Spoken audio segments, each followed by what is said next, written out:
luze ngumntu onjengaye sonzakele kakhulu, sonzakele silikhaya.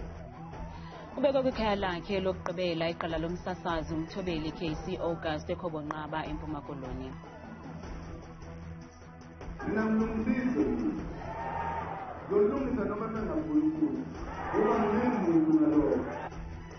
Wayesakubanga umongameli weli uMnumzana Zuma uthi umbutho we-ANC awusakhokelisi imfuno zabantu okukuthethe ngethuba egayela inkxaso umbutho omtsha i-MK eMpumalanga.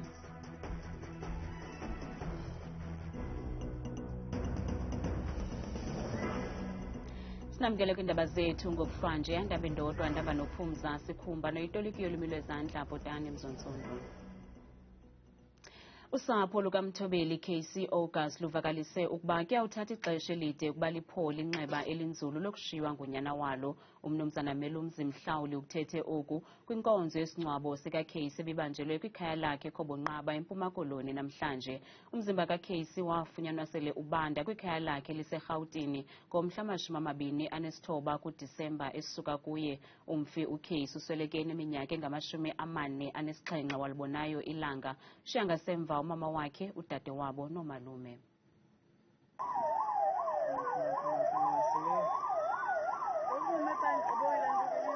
Kanye njengeqhawe elaziwa mbombozone zoMzantsi Afrika, umkhumbi othwele umzimba kaMthobeli KCI August uphelekwe luthotho lwenqwelo mafutha ukuya kwintente apho ibanjelwe khona inkonzo yokuthi ndlelantle sikhwakhwa. Umphathiswa wezobugcisa, inkcubeko, ezemidlalo nolonwabo eMpuma Koloni unkosikazi Nonceba Khontsiwe uphose amazwi okugqwala emswaneni nosapho ngelithi alulodwa kule ntlungu. Sothuke kakhulu ukufumana isithonga sokusweleka kukaMthobeli KCI August. Kuba besisantywizisa, sisaxelekile, sisanda kungcwaba omnye weemvumi zethu osuka apha ephondweni, esuka kwilalana yasePhumlani ngaseMonti. Sixhasa ke usapho kule ntlungu banayo ukuba bazi uba abalili bodwa, balili kuba nanganezelwe ngabo. Usengumntu wesizwe ngoku kuba uzenzele udumo ngokwakhe ngokugqamisa italente yakhe. Xa esuke eJoburg umthombo ebeyibetha imoto igcwale, thenga impahla zaba, omandla, oxhanti, njalo kwii-families ezi-different. So luze ngumntu onjengaye sonzakele kakhulu, sonzakele silikhaya. Nanjengoko ebeliqhula emsebenzini kodwa ekhayeni uKCI ubesisiquququ utsho udade wabo. Silala sobabini, yonke into siyenza sobabini noMthobeli. Ukuba nganandilele apha entla, yena uMthobeli ulapha ezantsi sijongene. Siyagobhoza, siyabahleba ke abazali phaa kwelaa cala. Ekuthanda upheka phaa endlini ke sasineegame zopheka. Ngenye imini kupheka ngelo suku kwakungekho ntombi, kwakungekho nkwenkwe phaa endlini. Kanti noMnumzana Zolani Bhongco oligqala lomsasazi wezemidlalo kwamathotholo uthi uKCI wafikela kuye wangakudala engaphaya komboko. Before ndiye Athens bekungekho msasazi nje. Ngoku ngubani enondiqavele kangaka apha? And uthi tata ingathi ngumntu okudala endazi. Hey, ndaqonda abona ndile nto kuthiwa udibenele embila zithutha, namhlanje ndiyazibona nazi ziyatakataka ziyathutha. I immediately knew that this was not what we usually call ibambela. Hayi, wayengabambelanga. We had an amazing live on-air chemistry. I quickly learned what type of an on-air personality we had in you, Mthobeli. OkaBhongco uqhule njengoKCI ngeenjongo zokuphulula imiphefumlo edandathekileyo. Mama ulizele igeza. Yo, hayi ungalila lila futhi ugqibe. Lila ugqibe. Kodwa ulizele igeza.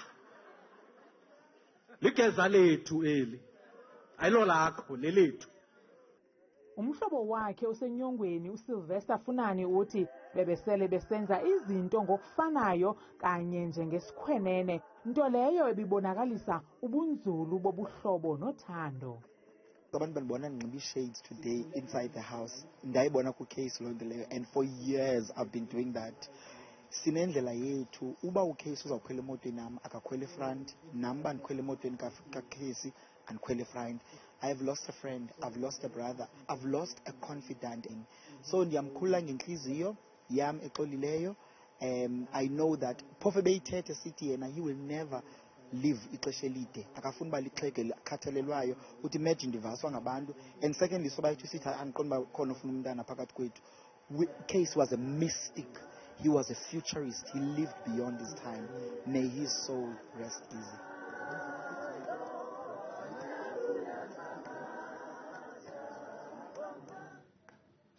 Ukhafule amatangatyo wayefudula engumongameli weli umnumzana Jacob Zuma kwirali yombutho wakhe omtsha umkhonto wesizwe ebibanjelwe eMkhondo eMpumalanga. OkaZuma uthe lixesha eli lokuhlangula ilizwe loMzantsi Afrika, watsho egxeka kabukhali umbutho olawulayo ANC ngendlela oqhuba ngayo izinto. Owayefudula ingumongameli weli umnumzana Jacob Zuma uthi ithanda ingathandi ANC akazukugungqa nakancinane kwiphulo lakhe lokunyula eli lizwe kumxhobhozo elifakwe kuwo ngulo mbutho. Mina ngilungisizwe mina. Ngiyolungisa noma mengafuni futhi. Ngoba nginengumuntu ngalokho. Angikaze nginengweni. Ngithatha isinqumo ngemva kokubuka izinto zonakala nokubuka abantu bakithi bengasanakiwe umbutho wabo. Uhambise wathi abemi beli bajongene nentaphane yeengxaki ezifana nozengezenge locimicimi wombane, kodwa iinkokheli ze-ANC zizibetha ngoyaba izo ngxaki. Sibhekene ney'nkinga thina. Kunento okuthiwa ucishicishi esiyibanga, kodwa asicishe emzini yabo ngoba banemishini.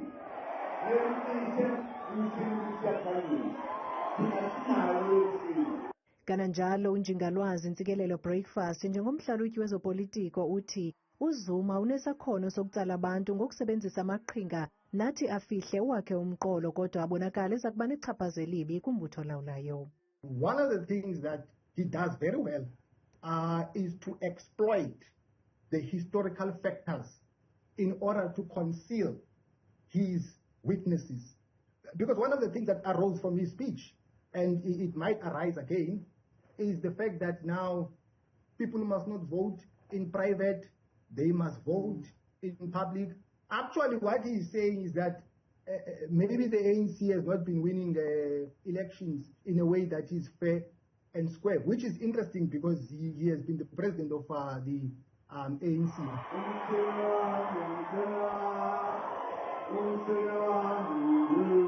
Nakubeni kunjalo kaZuma uthe abananca ne-ANC koko bachasene nemikhwa yayo kwaneenkokheli ezithe qolo ukuncatsha abemi beli.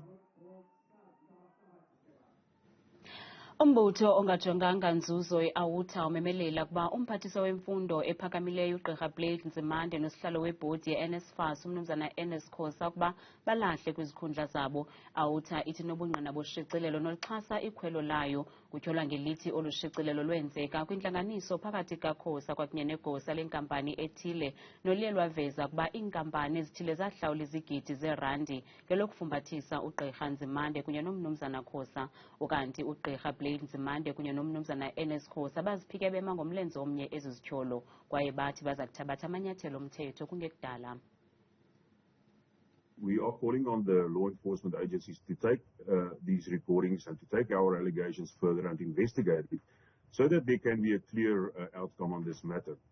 You know, you mentioned the amounts in the recordings and they're the gentlemen that were you know, in the meetings, they alleged that there was a war chest that was developed with 6 million rand for the use of Mr. Khosa and the minister. They, on more than one occasion, talk about the sponsorships or the monies that were paid to the South African Communist Party.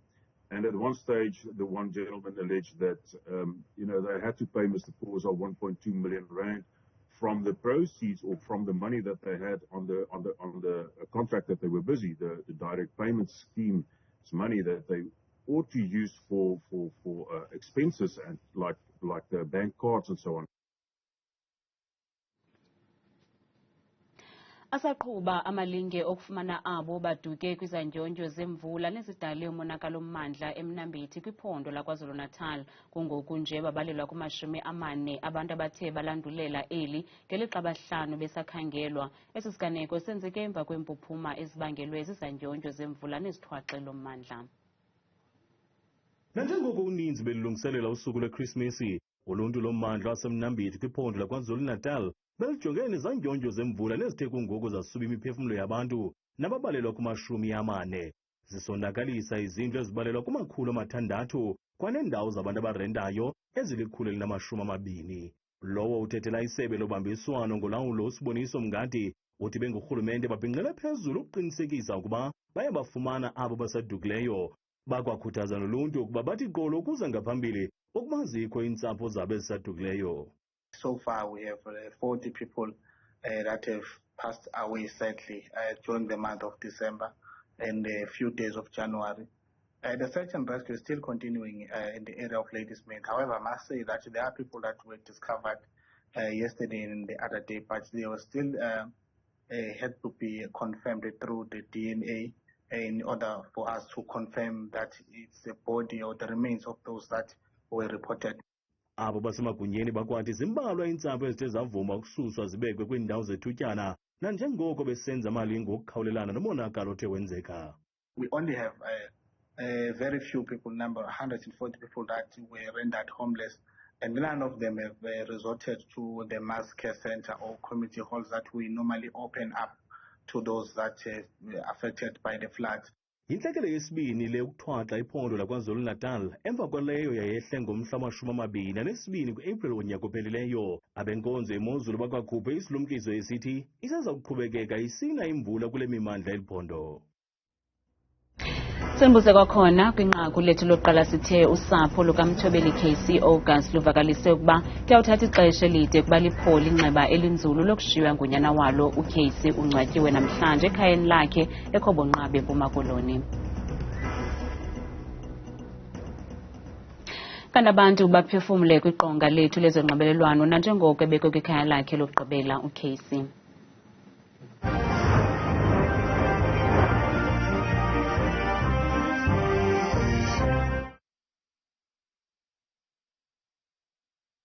Ibuhlungu kakhulu indaba yokushiywa ngusikhwakhwa ebisonwabisa laa mntu.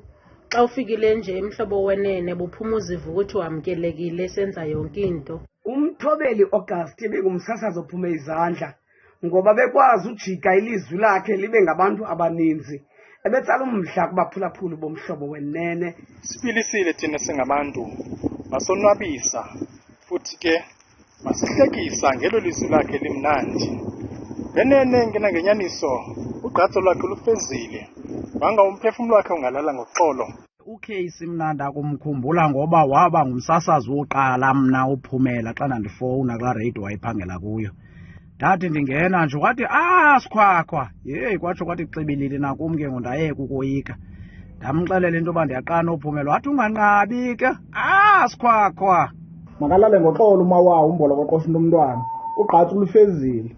Sithi ngxeke usapho, sithi tutwini lusapho, kunje kuzo zonke inhlanga, akuhlanga lungehliyo. Phumla ngoxolo sikhwakhwa, ubathandile abaphulaphuli nabo bakuthanda. Akekho yawuze avale umzila ohambileyo kwezo sasazo. uKC madoda ebengumsasazi odume kakhulu, esimthanda nathi kweli cala lamampondomise. Sithalana ngoxolo umfo kaAugust madoda. Bukela ngaphefumla kwimiqolo yethu sebenzisela nombolo kaWhatsApp nengu-071 670 2548. Abahlali bathi liyothusa izinga lolwaphulo mthetho eJukulyn eSoshanguve Tshwane kwiphondo laseGauteng okukuze emva kokudutyulwa kusweleka isine sabantu ngethuba bebhiyozela ukwamkela inyibityala lo mmandla ubonwa njengonobungozi kakhulu eSoshanguve. Abahlali bathi kulandela esisiganeko sokudutyulwa kwabantu abane ngoku baphila ubomi bentshontsho. Crime yamo ihigh, it's too much. Ulwaphulo mthetho apha luphezulu. Abantu bazenzela unothanda, sinengxaki ezininzi. batho ba ba hirileng ba ba nnang mo dirumong ba tlhakana le bana ba rena ne. Abantu esibaqashisileyo bathengisela abantwana iziyobisi. Abantwana bafundile kodwa abasebenzi. Banaba bafeditse dikolo ne abaname mmereko.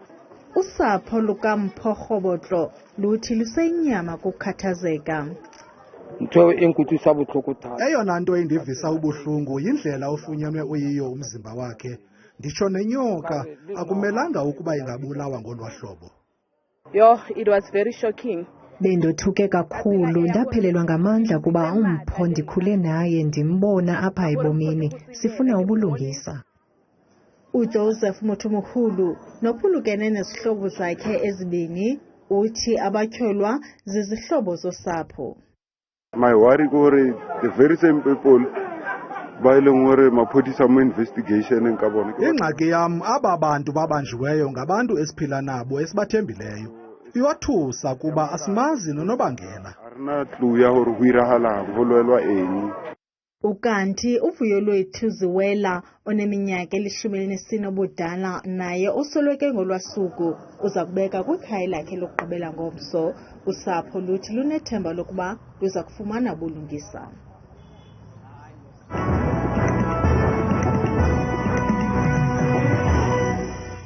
Watsho kamandi madikela kudesika yakho indaba bethuna kwavokotheka futhi eMzantsi Afrika. Mna bethuna ndikuthabile makhaphela uMthembu uqhudeni ungoza kutshanje bethuna nansi ke Imozulu. Sifuna usho ngokubanzi ke ingxelo ngemvula imimoya ukutshiswa okuqatha kwelanga apha eMzantsi Afrika ngamandla pha kwindawo ezikwintshona yelizwe akhona lamafako Fredendal ephondweni lentshona koloni ngo-17 degrees phaa xesha lasekuseni napha ke ebukele koSpringbok safuna futhi ngo-27 degrees phaya ke ngomhlobo kabaqondo kuyokutshisa phantsi naphakameleyo phaya kaloku ngovula phaya empuma koloni ko-Alvani Jamestown ekomani ngo-13 degrees phaya namashumi 3 futhi akhatshwa sisithathu xa bevala usuku. Nathi bethini Imozulu kodwa phaya ephondweni lase-Free State ngomso njepha kumbindi ezelkom ngelashumi nje likhatshwa sisibhozo kufuneka abantu phaa neentsuku zemvula phaa futhi ngamashumi 3 nje akhatshwe sesibini. Mbukelo wami omhle apho ekhaya benje nje phaa kaloku ephondweni entshona koloni njengaphaa kaloku sentshilo phaa eWorcester ngo-12 ekuseni baqukumbela usuku lwabo ngomso ngabathonzi emvula ngo-25 degrees. Naso ke imeko yemozulu phaa ephondweni futhi eNorthern Cape njengaphaa kaloku koDiara bevuka ekuseni ngeshumi nje likhatshwa sisithandathu kusatshisa phaa futhi ngamashumi 3 aze abe nesine. Mbukelo wamozinzileyo apho ekhaya ubukele ichannel 163 neRustenburg ngamashumi 2 nje abe nanye kuyatshisa phaa ngorhatya futhi bavala usuku lwabo ngamashumi 3 nje ekhatshwa khona futhi sesasine. Ukanti ke bethuna Imozulu phaa yenjenje ephondweni likumantla apha eMzantsi Afrika apho sithatha zakhona bethuna njengalapha eGauteng phaa kumbindi namazantsi eSprings ngo-15 degrees balivale kamandi elasuku futhi nabafunda ngephi ka-30 degrees. Mzantsi wami ozole apha ekhaya phaa kumantla eMzantsi Afrika eLimpopo njengaphaa kaloku oThabazimbi inqatseli phaa ekuseni bavala kakhulu lamini ngamafu phofu nemvula ngamashumi 3 nje abe nesine futhi naphaa koPhalaborwa ngo-21. Zebethe nje phaa ephondweni futhi kumantla asemzantsi empumalanga emalahleni lishumi nje nesithathu kusatshisa futhi xa beqoshelayo uyasuku labo ngamashumi 2 nje abe nesibhozo embombela ku-19 degrees. Naso bethini Imozulu xa siyivala kaloku phaya kwaZulu-Natal njengaphaa koLadysmith ngo-22 degrees kanti bashoga kamandla mini futhi ngo-30 zokuli phaa koVryheid ibe ngu-18 ekuseni kanti ngo-31 emini. Bethuna ke yenje nje kwimeko apha kude esikhayi Imozulu mna ndikuthanda kangaka xesha limyole.